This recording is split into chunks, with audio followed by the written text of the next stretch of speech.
Welcome to the podcast for real-life heroines. Let's embark on a journey that unveils the extraordinary stories of everyday women who redefine what it means to be a heroine or hero. Life is a tapestry of inspiration and magic, and today's episode is no exception. Here's your host, Susanna Liller. Hello, everyone. Thank you for joining me. Welcome to the podcast for Real Life Heroines, where I, Susanna Liller, have the privilege of interviewing heroines and sometimes heroes about their journey, about the call that they received to make a change in their life, to do something that feeds their souls, and as a result, feeds the souls of many others because they've found their true calling. And I can't even tell you how pleased I am to have Gerry Ollila with me today. Welcome, Gerry. Thank you. Thank you again for having me and for doing this. It's an extraordinary honor to be here with you. Well, my pleasure. And you and I talked about how I would introduce you. And I said, well, I could tell people that you are a family practitioner and an esthetician, and you've served Maine patients for over 30 years. And Amazing. yeah, and oh, you did your residency at Brighton Medical Center and went to the osteopathic school in Portland. And then you said, well, you could also simply say, I'm a doc who started her own practice at 50. That is true. And therein lies our story, I think, for today. Yeah. Okay. So right now I'm zeroing in on the people listening, the women listening who think, it's too late. It's too late. Right. They say, I'm 40. It's too late. And here you are. You started your practice at 50. So let me ask you, because we talked about the heroine's journey, and we go on many of these journeys in our lifetimes every time we accept a call to make a change in our lives. And some are huge, big leaps, and some are maybe not so big, but it causes us to grow because we accept the call. And the call can come as a little nudge, like, you need to do something different, or Yeah. stop doing that, or it can come in as a big, do this.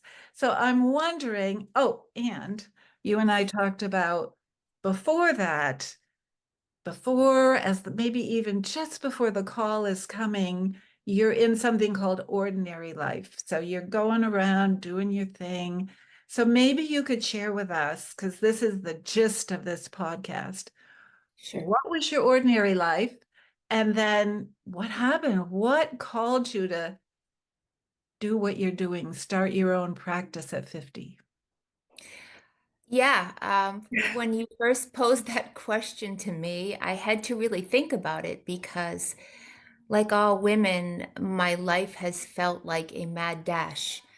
But in actuality, it's been a slow walk towards a destination. And what started it wasn't anything that I knew started it. It was just putting one foot in front of the other in reaching one goal at a time and never really thinking I would be a doctor or never really thinking I would have my own practice, but just trying to reach one part of my life and then the next part of my life. And like all women, our lives are filled with so many different journeys because we start when we're young, we figure out who we are. We have our educational journey, we have our relationship journey, we have our parenthood journey, we have our career journeys, and it never stops and it evolves over time. Right. So there was not one specific thing that I could point to, but it was just a slow walk that led me to finally open my own practice, and not even just led me there, but my age helped me learn how to trust myself more and Mm. how to love myself more. and believe in myself. My 20-year-old self did not think I could be a doctor. My 30-year-old self did not know if I could be a mother. My 40-year-old self did not know if I could be a business owner. But each year, each decade, each step gave me greater spiritual faith and thus greater faith in myself and my abilities. Wow, that's beautifully put. And I love you talk about it as one foot in front of the other, because I think often people get so far ahead and then they start worrying and thinking, how will I ever get there? And then you just kind of go with what feels. But I'm sure you were checking in with yourself as you took those steps as to, does this feel right? Does this resonate as you were going? Yeah. Absolutely. And many times it didn't feel right, whether it was a job or a relationship. But being a woman, we all make our way towards something. And I was thinking, what could I say about my journey that will resonate with other women? And really, I am all women. All women are me, and we all take different journeys, but we are all so very similar with all of our fears and insecurities and ultimately our strengths. But along the way, I've been lucky enough to be inspired by so many different women. Mhm. And for me, that pushed me forward. And it's not that men haven't inspired me, because they have. But for me, the greatest inspirations have been women, and I'm lucky for that. The first one was my mom. Mhm. And when my mom first gave me advice, as a young girl, I didn't understand it, of course. But as an older woman, I see it, and I see how she really molded me, that at that time, I felt she was giving me bad advice, but she was so much more wise than I. But her advice to me was, Gerry, you can never count on anybody to make your life for you or provide for you. You have to do that yourself. Wow. And at the time, I felt like she was saying that you can't trust male relationships. It wasn't what she was saying. She was really saying you can have a really fulfilling relationship if you already can support yourself and you already bring an equal partnership to a relationship. And that comes with, if possible, educating yourself and finding yourself before you enter into that relationship. That's Um, true. Yes, I yeah, agree. This is exactly because you have to know who you are, and yes, that is what really attracts to you other people who are like that, instead of you reaching out and trying to find other people, the cliches to complete you. yes, Yeah. yes. And we can't be completed by anybody. We can only be completed by ourselves and our faith. And but it's funny, when my mother gave me that, I wasn't ready for it. And that leads back to the journey. It was just one step at a time, and one person's influence and one person's words, and then pushing me forward to the next person who influenced me or gave me advice. And I think when I was able to finish undergraduate, I really thought my undergraduate degree was in physical therapy, and I loved it. It was great. My first job was at a hospital in New Hampshire, and I learned a lot. But what I learned is that I wanted more. Mm. Uh, and I remember deciding that I wanted to be a doctor, but never feeling like I was capable. Like so many women, we think they're smarter than I am, they can do it. But We compare, right. and it's never comparing like I'm better. It's I'm not as good. Yeah. And every single woman I know, and I know like you, amazing, brilliant, strong women, but we all feel those ways about ourselves and we externalize how other women are. Like I look at you and I think, you're beautiful, you're amazing, you're smart, you've started this, but you don't think that of yourself. And No, I think that about you, which is of how course, this whole podcast yes, interview came about, because we were in your office and you said something about the imposter syndrome and not feeling like, right. and I saw what you had created and what you do and how you help women, and I was blown away that you would think, not good enough, I'm not, what I Yeah. should be or whatever. That's Yeah. crazy. We do that. Yeah. And for you too, and for most women that I know, and I try to understand where it comes from. Me too. And I've never really understood it, but what I really think for females, and I don't mean to compare and contrast males and females. There's so many beautiful men in the world, and of course, beautiful women. But for women, we don't typically have the ego in our way. So we don't sit back and say, wow, I've done this. This is amazing. I've done it. Yeah. We don't spend time on that. We spend more time on, I'm going to do this. I am doing this. I'm going to do this better. I'm going to help more people. So the imposter syndrome is in part our culture telling us we're not good enough, but it's also part we don't have time to celebrate ourselves because we're too busy moving forward and doing something with Mm. what our goals are. So yes, when you said that to me, to look around the office that not I created, but myself and my 15 staff created, yes, I look around and I'm so proud of the women that did this. I am one of them. Mm. And but I don't think about it. I think about bigger picture. I think about how we can influence more women, Right. how I can help all of my staff be financially independent, how I can help them feel good about their lives and their careers.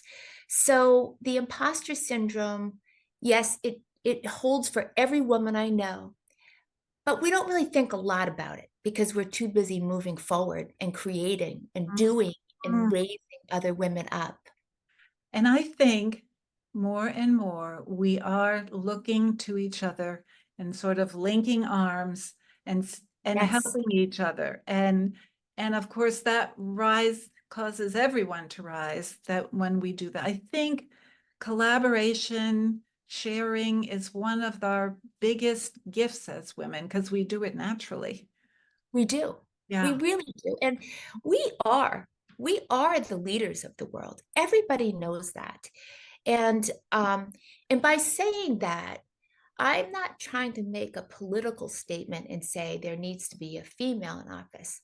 We already are the leaders. We Yeah. just have to trust in that and know that everything we do is for the goodness of humanity. Mm. And that is what I want for myself and I want to inspire other women is how we can serve one another. And my spirituality has taught me every single day when I wake up, my belief is that I am here to serve others before myself.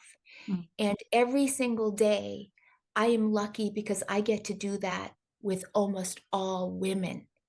My whole staff is females. My own probably my patient population is about 90% women. And every day that I come to my office, I get to raise women up and have women believe in themselves or guide women through whatever they're going through and they want to share or be inspired by women's conversations like you. Mm. You and I have spoken before, and I've been so inspired that you started what you've done And I get to share that with about 25 women every day, and Oh, it's yeah. total joy. And I have been the recipient of that philosophy. And so I can say, truly, you walk into your office and there's this feeling of, and I know you're there now, and there's this feeling of calm that envelops you, and your beautiful quotations that you have on the wall, and and then how you talk to me. So you are absolutely 100%. Your attention is on me and what I need, and you really care about how I'm doing. And so I guess if I were to give a word to that, it's your kindness, Gerry. Your Thank you. yes, and it comes through. It really comes through. So I wonder, because and we haven't talked about this, you've mentioned your spirituality more than once, and I wondered if you wanted to say anything more about that. Sure, I would love that opportunity. And thank you for those kind words. I really appreciate it. I do care so much about serving and kindness, and that is pretty much what our whole office is about. And that's why when people come into our office, they're greeted with women who are laughing Yeah. or smiling or having a good time or there to serve them. And I want everyone that walks into our office to feel that, to feel, hey, you're important and you have our undivided attention, and we're going to do our best to help you. In reference to my spirituality, I was not raised with any specific spirituality. When I was a young girl, we would go to Sunday school, and my dad wanted to bring us up as Presbyterians, and we did that. But we were not devout. We didn't do anything specific and follow any specific path. But I always internally, and I don't know why, but I always had a deep belief in God. Mm, And it wasn't like there was this one aha moment or this dream or this light bulb. It was just an internal sense that God is real and God can be any God that you want it to be. mm, So I grew up knowing that and knowing that kindness and service matter. What really helped me with my spiritual journey is when I graduated undergraduate, I had asked my family to, as a graduation gift, to sponsor me to go on a missionary. And they did that. And I ended up going on a missionary to Central America. And it was with a group called the Christian Medical Dental. And it happened to be a group that I had heard of because a woman I went to high school with, her dad led that group. He was a dentist. mm, So I wanted to, with all of my blessings, I wanted to give back. So I went to Central America and I met the most amazing people. And I saw where their heart was in God, but also in just serving humans. And you can serve humans without putting a God title on it. mm, Or if you care to, you can put a faith title to it. But it was such a moving experience for me. I learned so much about myself, and it grew my faith. One specific moment that was another woman that inspired my journey. When we were on the mission, I got placed on the dental team, which in essence meant I held a flashlight while the dentist did extractions. And I learned a couple Spanish words, and I'd say, escupa, por favor, which is spit. So that was my extent of dental expertise. But I was on the dental part. And we would travel to these remote villages in these cattle cars, and it was amazing. And to see how unfortunate their lives are, and to see how little they had, but yet they were happy. Um, at nighttime, we would sleep in these villages under lean tos. And I met a doctor. Her name was Libby. She was from Texas. And she and I would stay up late and talk. And at that time, I didn't know I wanted to be a doctor. I didn't believe I could be a doctor. But I remember one night specifically, I was talking with her, and she was an internist, and she had asked what I wanted. And I don't know why I said, I want to be a doctor, but I did. I let the words out. And I let the words out because I felt safe and I didn't feel judged. And it was just she and I. And she said, well, then you have your path and you just need to pray and get strength and do it. And it was that simple to her. Yeah. And so I thought, okay, sure. But my faith grew. And as I said in the beginning, I took the next step and I was a physical therapist and I worked for a couple of years and I gained strength in myself and strength in my abilities, which then led me to medical school, which then led me forward. In medical school, I met another woman that is still in my life today. She is one of the most inspirational women I have ever met. And I'm about 5'9" and she's about 4 feet. So we look like very mismatched people. Her name is Dr. Angela Bladis. She just got her doctorate too. Mm. And she and I went to school together.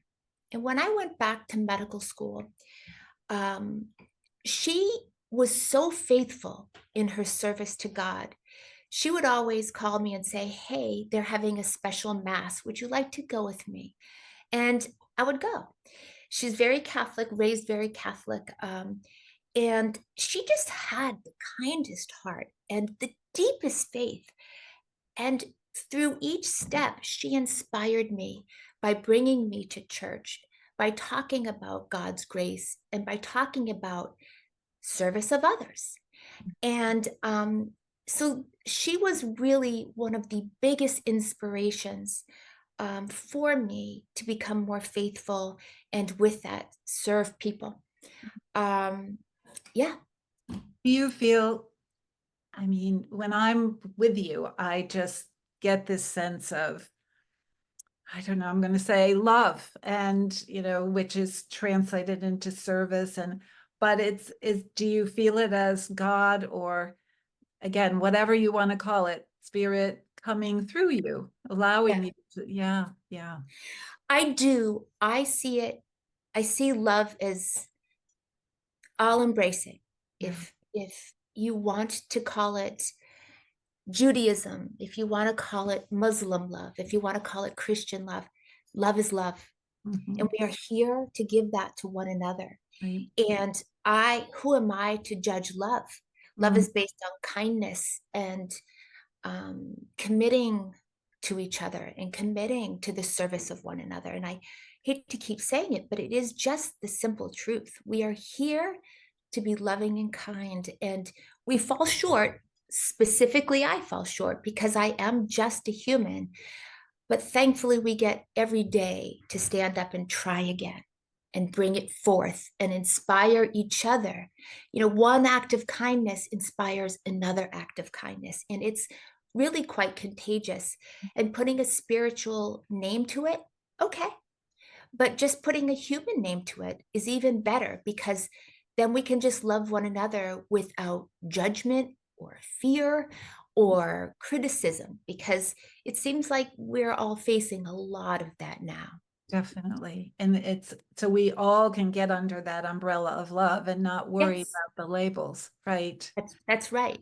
So let me ask you, and we didn't know we were going to get to this point in our conversation, and I Yeah, love it. And we never have time when I'm in there for my appointment that we have time, because you make it. But yeah, for in a more involved conversation.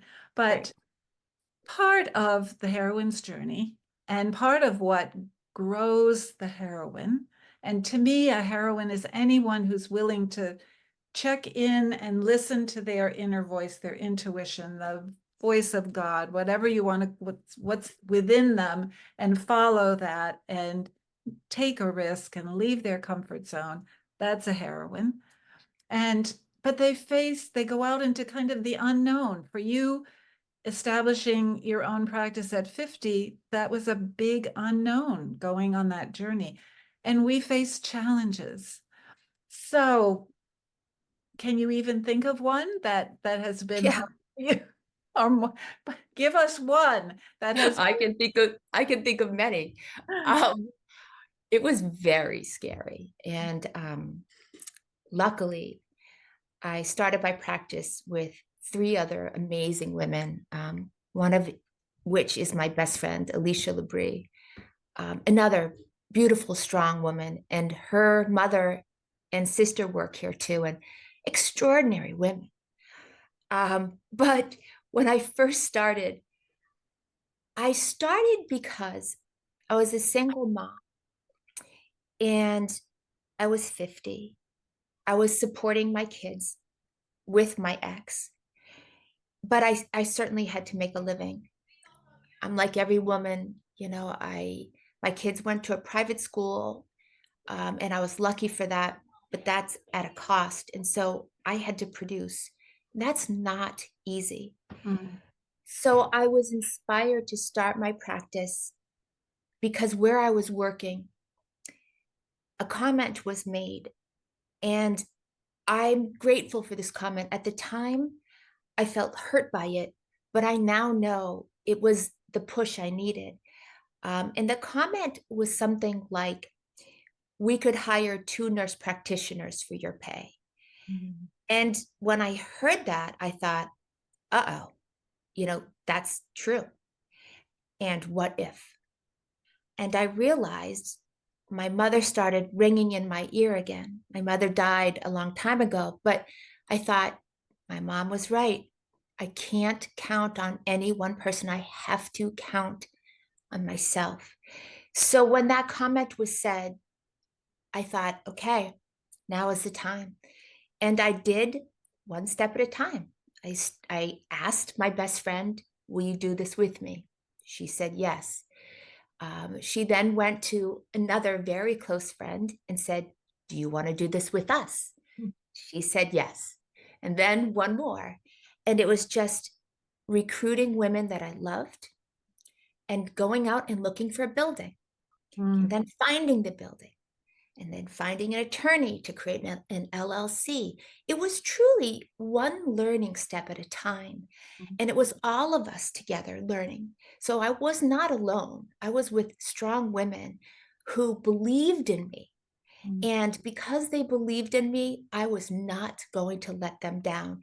They believed in me so much that they took their own financial stability and risked it to start this journey with me. mm, So there was no way I was ever not going to become successful because their safety was in my hands. And I took that very seriously.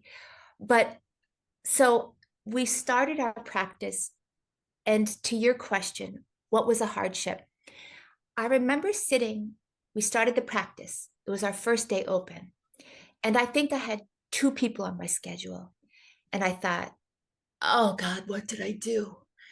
And it was so frightening. And I remember sitting at my desk praying for the phone to ring and just praying that people would find me and praying that we would be successful and just having a stomach ache and thinking, how am I going to meet payroll? How am I going to do this? And then a phone rang, then another phone rang, then another patient came, and then another, and then another. It just worked out. And I don't know how, other than I just believed in us. I believed in myself. I believed God put me there for a mission to mm. serve. And it just happened. There's one other funny story that was one of those, are we going to do this? We had been open for about 6 months, and it had been a hard month, and I can't recall why, but it was a particularly hard financial time. And it was a payroll week. And my best friend, who's the office manager, Alicia, I said, I'm going to have to take money out of my account to meet payroll. So we didn't want any of the staff to know that I had to take money of my own account. So we met in the bank parking lot. And it felt like we were doing some sort of Deal. and it was Key Bank parking lot, and Alicia pulled up in her car, undid her window, and I handed her an envelope. I'm like, go, go, go, go deposit this money. And that is a true story. And we laugh about that today. But every week that we do payroll, I make sure we're going to make payroll. And thank God we do. And it's just, again, one key bank laughing moment after another moment, and it just leads you along each step. And there's been so many successes and so many failures, and I have learned so much more from my failures than I have my successes, because success is great. We all know how to deal with success, right? But failures make you dive deep and get better. They're part of it. They're to be expected. That's Yeah. how we learn. That's how we grow. Correct. Yeah. So, Correct. and I feel like I should just let people know that you have just, I think around Christmas time, you moved into a much larger space, which is Yes. testimony of how your business is. And I go and there's so many people there and doing so many things. You have a spa now. Yeah. And I think in all transparency, I should say, what you've done for me is removed something that kept growing here and growing back. And Gerry, could you just take that thing off, and brown spots have come off and a little plumping here and there. And I love to go just to be taken care of, but also to experience the feeling. So I have two more questions for you, and then I'll Sure. let you get to work. But can I interrupt you for just 1 minute? Um, so you're beautiful. Oh, And the only thing I've done is help you feel more beautiful. And if that means removing a brown spot, it's great. I'm so happy to do that. But I want everyone to understand, people have a certain perception of what I do is very vain driven, and uh, just things that are not necessary. Well, first of all, when a woman comes into my office, they're coming for a reason. And that reason might be on the outside, a brown spot, but really there's other things that led them to me. And it could be a failed relationship, it could be hardship with their children, it could be getting older and having younger coworkers that you have to look at every day.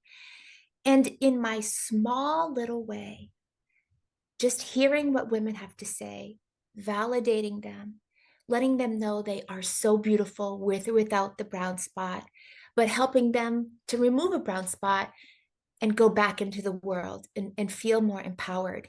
So, whether it's with Botox or a laser or a filler or whatever we do, it's really just to have women come in, feel safe to share their journey, and help them feel better about whatever they're battling with at that time. And it's easy for us to externalize our battle, right? It's easy to say, I'm battling with this line, mm, but really it's an internal battle that we all face as women, the challenges that run through our minds. So helping with a little thing is great. And if I help empower women to go back out and face the world, even better. So I apologize for interrupting with that, but I wanted to no. make sure you know I did very little for you except help you feel better about the beautiful self you already are.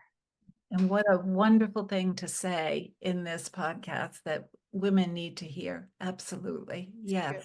It isn't a vain thing. Uh, No. we're going for a service. And so let me just ask you, you have on your website this wonderful quote from Picasso. Yeah. And I'd like you just to, why did you choose it? And I'll read it. The meaning of life is to find your gift, Yeah. and the purpose of life is to give it away. So Ab- why that quote, Gerry? That quote to me represents God, Mm. and it's consumable by people because it's Pablo Picasso. But really, when I read that, that's exactly what God wants from us. to recognize that we are here to serve one another, to give of love and kindness. And I have a big picture in our office that says that quote, and people love it. And because it's Pablo Picasso, anybody can read it and say, that's beautiful. And so it allows the goodness of faith to come through a name that we all recognize and hopefully inspire and hopefully know that all of us have gifts. Right. It's finding the gift that you're inspired by and giving it to other humans, because there's nothing better than making other people feel good, and it makes us feel good. But yeah, I put that on my site. I originally didn't have that, but I rewrote I rewrote my original description because I wanted it to be more personal. And with each step, with each year I grow, I find I'm more free to share exactly who I am, including faith. And I only want to inspire. I never want to offend. And I welcome all people in my office. And I hope that I'm inspiring, and no one feels faith judged, because that's not why I'm here. No. So I love that quote too. And I always talk about it as we all have, just like the oak tree has the acorn, that's like we have one, which is our gift, and we need to give it away. It's All right. right, one more question for you. Sure. Shared so much. This is such a rich, deep conversation, Gerry. So if everybody, the women listening, men listening, now go about their business, we want them to remember one thing that you have said that they're going to hold on to. What is it that you'd like them to remember? Well, I've said it so many times, and again, I don't want to be redundant, but show love and kindness and service to one another. It will change your life forever. And our world is filled with many people like us. Unfortunately, the news doesn't show that. Our world is not as broken as people think it is, because our world is filled with us, and the power of the people is great. And most people show love and kindness, not all, but Right. most. Mhm. So we need to believe that humanity is good. It Mm. is not broken. And we need to be part of the world that gives love and kindness without judgment, without criticism. And every morning, wake up and ask for the power and the strength to serve one another. And that's really all it's about. So what a perfectly beautiful way to end, except let me just say, Gerry, that I want people to know to find your website. They go to mainela.com, Yes. mainela.com, and I'll have that Thank information you. in our notes about the podcast. I want to just thank you so much. It took us a while to schedule this, but I'm sorry. finally did. It's okay. I am so thankful for you, and to you for making this time. It's going to help many people. I'm sure of it. I hope. And thank you. I feel so honored that you would choose me. And when you asked me, I thought, what do I have to say? And, again, the imposter syndrome. But Right. thank you for doing this. Yeah. Thank you for honoring women and being such an extraordinary woman yourself. And it is it's a daily journey, and we're all on it together. And I feel so thankful that you asked me, and thankful that you're doing this. Mm. So thank you.